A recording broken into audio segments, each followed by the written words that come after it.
Hello and welcome to another episode of Football Talk Podcast. My name is Ozzie and I'm your host for today's show. Now, the transfer rumor mill has slowed down in the past week, in my opinion. Last time around, when we did our first episode, there was news and rumors flying around left, right, and center. A lot more official confirmations were being announced, despite the window not being open. But hey, there's still a lot of transfer rumors to discuss. And I'll be brutally honest, this show, it feels like a Saudi takeover because there's a lot of rumors circulating regarding moves to the Saudi Pro League. So let's begin with some official news, I would say. Not completely official, but the official statement is that Wolves have agreed a fee of 47 million with Al Hilal for Wolves' Ruben Neves. I was quite surprised with this news as Neves has been linked with a move to a top six club in the Premier League, as well as European sides such as Barcelona. And at 26 years old, he's about to hit his prime years, in my opinion. And the next move would have helped him win some trophies and excel within his career. But I guess the lucrative offer was too good to turn down. And look, I'm not going to say he's a sellout. That's for everyone else to make their judgment on. I think end of the day, we've got to think of players as human beings as well, not just footballers. So he has to think about what's best for him and his family. And if he believes it's in Saudi Arabia, who are we to argue? The move kind of reminds me of when Chelsea's Oscar went to the Chinese Super League. And at that time, me personally, I thought that move out of Europe was too soon for him as he was living up to the bill, and I feel like he was blossoming into a great player. In regards to the fee for Neves, 47 million is about right, as that was the fee that was linked with other clubs as well. So I wish the player all the best. I think because he's young, he can always move back to Europe in the future. So his career is not done as some fans may suggest. On to the next rumor. And as I told you before, it's a Saudi takeover. And there's a lot of players linked to Saudi League. But I'm going to do it as a collective rumor because it involves 4 Chelsea players. So as you can see on the screen. So Kante, Mendy, Koulibaly, and Ziyech all linked to moves to Saudi Arabia. Kante is apparently very close to being signed by Al Ittihad. Koulibaly is being linked to a move to Al Hilal. Out of favour, goalkeeper Edouard Mendy is being linked with Al Ahly, and Ziyech is in talks of a move with Al Nassr. So Kante is a free agent and has been linked with a move to Saudi for about a couple of weeks now. So it's not really breaking news. It's just that it's close to being completed. But isn't it strange that there's a number of Chelsea players being linked with lucrative moves, I should say, to a Saudi Pro League, a league where money isn't an object? Is it a coincidence? I don't think it is. If you do not know, Saudi Arabia invests billions into Clear Lake Capital, which is the majority owner of Chelsea Football Club. And we also know that Chelsea spent 650 million on transfers last season, putting themselves in a red zone with FFP. And now it seems like Chelsea are selling a lot of their deadwood players to Saudi for big fees to avoid any further breach, to avoid the FFP. So does that sound dodgy? It is to me. Unfortunately, money talks, makes the world go around, and it's certainly no different in the football world. But in regards to the players in question, Koulibaly has to be regarded one of the worst transfers last summer, in my opinion. Overhyped. In previous years, people tried to compare him to Van Dijk. Not in the same league, in my opinion, especially when Van Dijk was at his highest form. So no surprise that he's being linked to a different club. Same with Ziyech and Mendy, who have been out of favour for quite some time at Chelsea and are surplus to requirements at the club. So I won't be surprised if all 4 players their moves will be confirmed anytime soon. I feel like Saudi Arabia is a place to be. Speaking of Saudi Arabia, there's no concrete source regarding this, but I've seen some speculation that a surprise move for Thiago Alcantara of Liverpool. Um, Me personally, I don't see there being any truth in this story at all. But I guess the saying is there's no smoke without fire, so there may be some sort of rumbling in the background. Would I want Thiago Alcantara to be sold to any team and leave Liverpool? Of course not. As you all know, Thiago has been one of my favorite midfielders for more than a decade now, since his Barca days. So for me, he's a special talent. And quite frankly, we can't afford to let a player of his caliber leave the club. I think if Liverpool sign 2 to 3 midfielders, we'll be able to use Thiago a bit more strategically and play him in more important games and rotate him throughout the season. I think the key with Thiago next season will be to manage his game so he's not frequently used. And I believe he will have a more impactful season with us if he's used a bit more sparingly rather than being forced to play week in, week out. It's quite similar to his last season at Bayern Munich where they won the treble, and that includes the Champions League in 2019. So, guys, let me know what you think in the chat. Should Liverpool consider selling Thiago, or is it a no deal for us to even think about letting Thiago go at this stage of the season?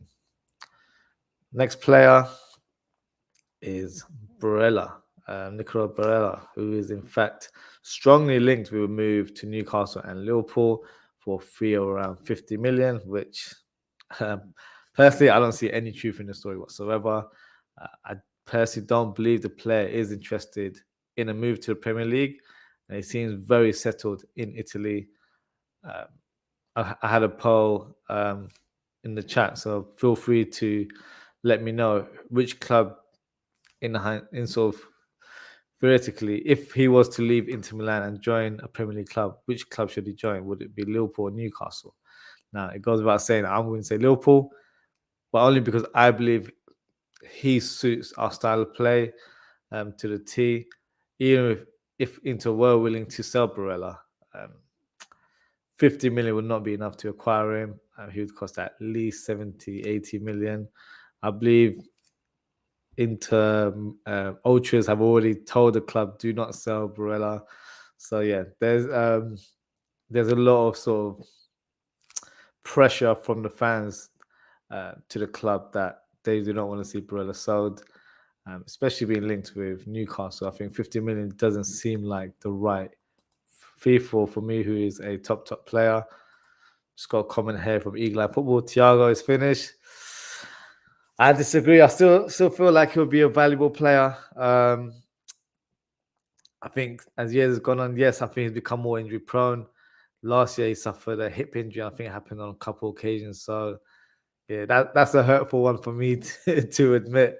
He's one of my favorite players, but he's got 1 year remaining in his contract. So I feel like he's better off staying at the club for Liverpool, where our midfielders do not have the best injury record.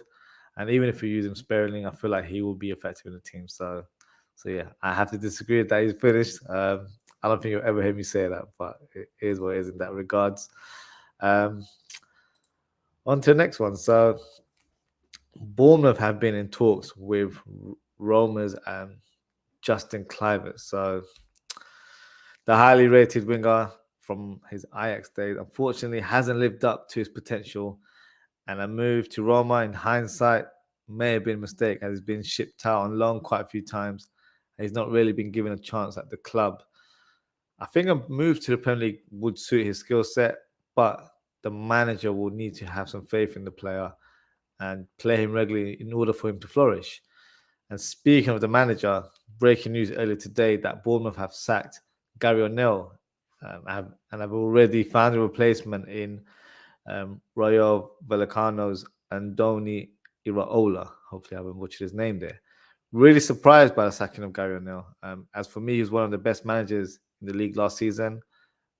So I do feel sorry for him. And what else could he have done? He helped Bournemouth stay up in the league, avoid the drop, and he didn't quite comfortably as well. So there was pretty much, I think Bournemouth before he was appointed were pretty much in the relegation zone for large parts of the season. But I guess in this day and age, being a manager can be very cruel. The owners at the club have a different long-term vision and believe the new man, Andoni Iraola, is the one to take the club forward. Looking forward to seeing how he does. A very highly rated coach in Spain, so it'll be interesting to see who he signs. But with regards to Cliver, I'm not sure if there's any legs to the story now. With the new manager being appointed, he may have other ideas of signing different players, and Cliver might not fit the bill. So I feel like this rumor will probably go cold in the next few days. Next one is Kyle Walker to Liverpool. So this rumor broke a few hours ago on Twitter. He's also been linked with Bayern Munich. Apparently, they were in advanced talks. But what are my thoughts about the link to Liverpool? Would I take him? Yes, I would. I would take him in a heartbeat. For me, he's underrated. Defensively, he's fantastic. Unbeatable at times, especially in one-on-one duels. Still has the pace, despite being 33 years old, to bomb down the right flank. But can also play as a right-sided centre-back in a back three, which, as we all know, we've recently deployed.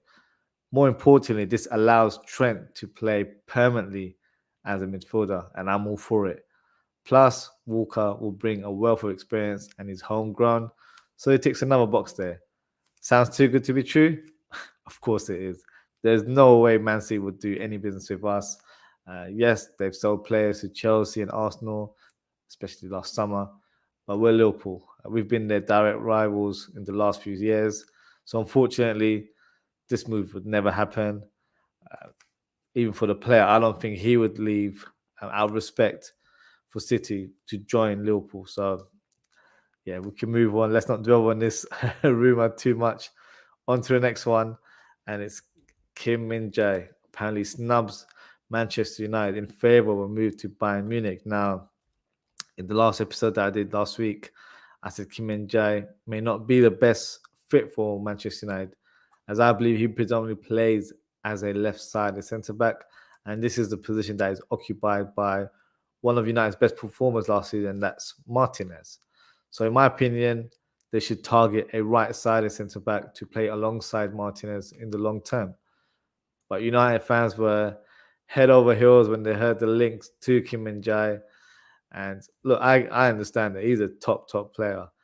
But as it stands, it looks like he's in talks with Bayern Munich, and it seems to be close to completion, as I believe he has a release clause. So, shame for Manchester United in that regards, but I think for Bayern, he's a perfect signing. De Ligt and Upamecano have been below par. Sully and Pavard haven't been good enough to play on a regular basis. So, I think with Min Jae possibly joining Bayern Munich, he will certainly transform their defense. But I think they'll still probably need to sign another defender. As Sule and Pavard, I believe, are set to leave the club. With regards to Manchester United, unlucky in terms of finding the next defensive recruitment. Onto the next target in the shortlist, I guess. And speaking of targets, we can speak about the next rumour, which involves Manchester United. So they've been linked with Brighton's Moises Caicedo for the 400th time, it feels like. Every day Caicedo is mentioned in the same line of Chelsea and Manchester United.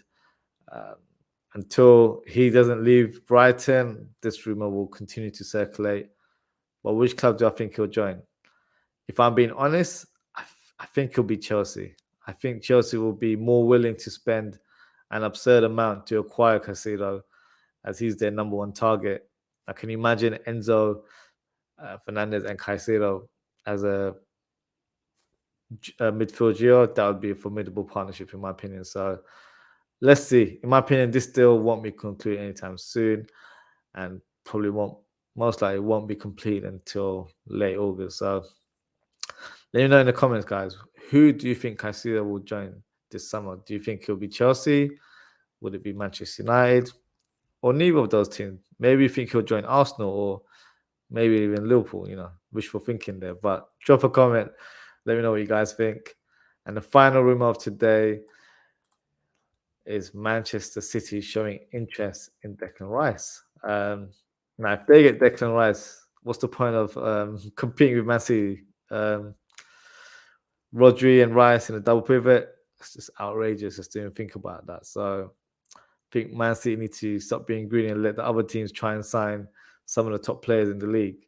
But in all seriousness, despite what I've just said, I don't actually think there's genuine interest from City. John Stones has been sensational alongside Rodri in that double pivot. So I don't see Pep breaking that up anytime soon.